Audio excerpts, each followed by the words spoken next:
Yes, what's going on, people? Welcome to another DAAAFT where I give my takes as a follower of Arsenal Football Club. Hope you're having a fantastic day. In this video, I'm going to be previewing the upcoming game between Fulham and Arsenal at Craven Cottage. And before we do, please do us a favor, press the like button.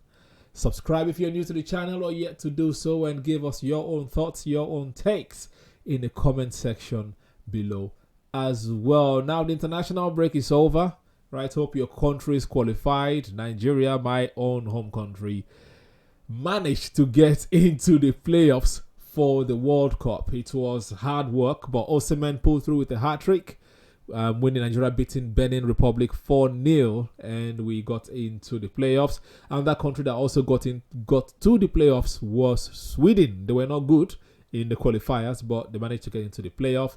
Will Nigeria match Sweden? Let's see the battle of the victors, Viktor Osimhen and Viktor Gyokeres.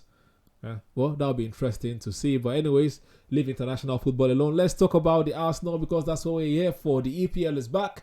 Most people spend their weekends watching almost every game, or if not every game, in the EPL. So let's preview Fulham versus Arsenal. Now, this game is a tricky one for Arsenal and has been in the last 2 seasons, especially at Craven Cottage. They seem to draw blood from Arsenal. They seem to take crucial points from Arsenal that kind of messes up their running to the end of the season. But luckily this time, we're playing them early in the season after an international break. I don't know if that's a good thing or a bad thing, because after international breaks, for example, Arsenal, most of their players are international players. They would have gone far and wide. They'll be coming back. They might be jet lagged and fatigued. Fulham, I'm not sure how many of their players are international players. I know Iwobi and Calvin Bassey played for Nigeria. I don't know too much about their squad and the countries they play for. So, but definitely Arsenal will have more international players than Fulham. So they would have had more time to train, more time to rest, more recovery time, more time to prep, all of that stuff. But that is not an excuse. Arsenal are currently top of the league, so there should be no reason why they should be losing or drawing or dropping points to Fulham in this fixture. But before we get into all of that, or to support us to get into all of that, let's look at some overall head-to-head stats from Soccer Punter, which is my favorite place to look at data. There's not a lot of write-up. You just have to figure it out. So let's go to Soccer Punter. Bear with me while I share my screen. So yeah, in the last 5 Premier League games, Fulham have won only 2 and lost 3. Arsenal, on the other hand, have won 3, lost 1 and draw 1. We lost to Liverpool. Shame. We drew to Manchester City. Well, we deserve that draw. We should have gone for a win. But that's our form coming into this. And in the overall form in all competition, including Champions League and Carabao Cup for us, and then maybe just Carabao Cup, Arsenal has won 4 and only drawn 1. They've won only 3. They've won 3 and lost 2 in all competitions. So overall form, Arsenal are the better team going into this fixture.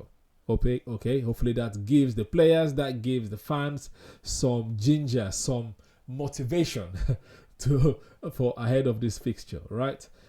In terms of the Premier League, both teams have played 7 games so far overall. Home games, Fulham has played 3 home games and 4 away games. Their home games, they are unbeaten. They've won 2 and drawn 1. Away from home, they've only drawn 1. They've not won any game away from home. Arsenal, on the other hand, 7 games in the Premier League, 4 at home, 3 away. Arsenal are also unbeaten at home, and they've lost 1 game away.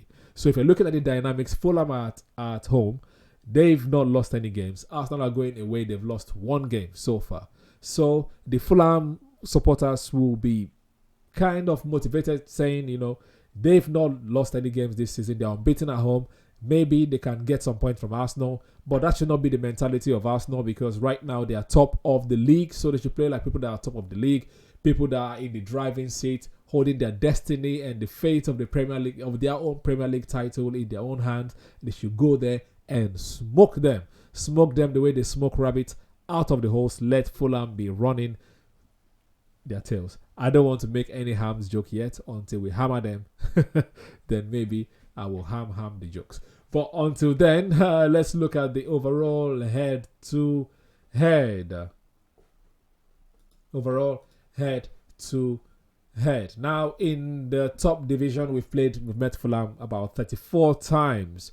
Arsenal winning 20 of those. Fulham only 5. They've drawn 9 times. So overall, Arsenal are usually the better team over Fulham. That's not a surprise, but it's just that in the last couple of seasons, they've been, especially with Marco Silva, he seems to know how to play Arteta. But things have changed as well this season because also Arsenal has learned how to play against low blocks. You know, if this was last season or 2 seasons ago when Manchester City decided to park the bus, Arsenal would have scored any goals, but we found a way to score. And Newcastle tried to do the same thing at their ground, and we won in the last couple of minutes. So Arsenal has changed. Fulham, have they changed? We'll see on the day. Okay. Now, in the last couple of seasons, let's just look at from 2022-2023 when Arsenal started challenging for the title. In the 2022-2023 season, Arsenal won both games. Home and away, Arsenal won, right? But in the 2023-2024 season, Arsenal drew at the Emirates even though Fulham had the red card, right? And we lost at Craven Cottage. Same as last season. Last season at Craven Cottage, Arsenal drew 1-1 and won at the Emirates. So Craven Cottage seems to be as they say, use the word bogey ground for us. Hopefully we go back to this period. Even look at that as well. Okay, we won in the 2020, 2021, all of that, right? So hopefully we get back on top, be the winning team. They said Arsenal has the best squad in the league, isn't it? So hopefully the squad turns up and smokes them at their ground. Now, in terms of their danger men, I'm not too worried about Fulham's danger men because it's Emil Smith-Rowe. He's mid for Fulham. Alex Iwobi, he hops and pops, but doesn't score, right? So far. But he tends to be a nuisance at the Emirates. He wants to score at the Emirates so bad. They also have Harry Wilson. Harry Wilson is a threat as well. Whether he starts or comes on from the bench, he's a threat. And maybe Adama Traore. He seems to be a danger for a lot of defenders in the league. So that's their danger men. But I'm sure the Arsenal can cope with them. We've had a lot of clean sheets this season. We have the best defense in the league this season. So far. So they should be able to contain Fulham.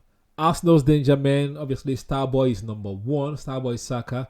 If Eze plays, Eze is a danger man. Gabriel Magalhaes on set pieces, danger man, as well as Zubimendi is our danger man as well. Hopefully Gyokeres can rise soon and become a danger man as well. Now, speaking of Gyokeres and hopefully Eze starting, let's look at my predicted starting lineup for the game. I'm going to do this one with the FootMob lineup builder.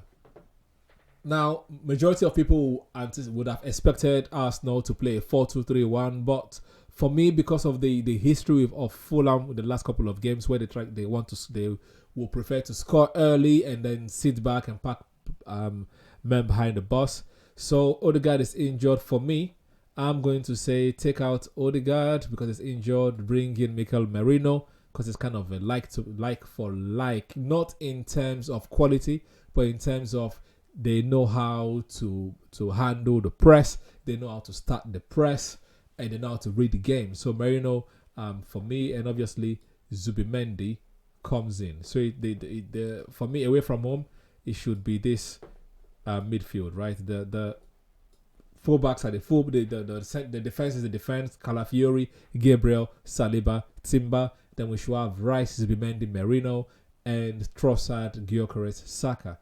That would ideally be what I would like to see. And also on the ball, we play more attacking anyway because Timber would move forward, would overlap. Calafiori would overlap. So usually on the ball, this is more like it. Even Rice might go step forward, Merino might step forward as well. This is what we tend to look like against low blocks this season. So I'm not worried at all I think we should be able to get something from the game if this is how we play.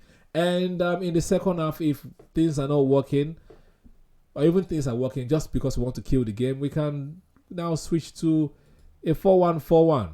4-1-4-1. Let Merino sit back, Saka be where he is. Obviously, Gyokeres up top. Then we bring in Eze. Eze comes here, Rice comes here. Let's see something like this again. Fullbacks stepping up and inverting and pushing Saka upwards, pushing Trossard upward, pushing Eze upwards. Calafiori inverting. Timber coming like this, So I have hope. I have hope for this game is what I'm trying to say. I think we should win this game. I think we're going to win. I'm predicting a 3-1 to Arsenal. No, clean sheet. Let's do a clean sheet. 3-0 to Arsenal. Clean sheet. Let's continue keeping clean sheet. Let Fryer also get another Golden Glove at the end of the season to make it 3 in a row. So that is my predicted lineup. Those are who I think that is going to be their Arsenal's danger men and Fulham's danger men. If you agree, you let me know in the comments below. If you disagree and you prefer a different starting lineup, you should also let us know in the comment section below. But yes, we'll see how the game pans out. And yes, have a good week. And we're going to discuss that game, review the game, review what happens after the game, and preview the Champions League game against Athletic. Atletico Madrid. All right. Until then, please stay safe and come on, you Gunners. Peace. Psst, psst. Oi. Subscribe. Press subscribe. Thank you.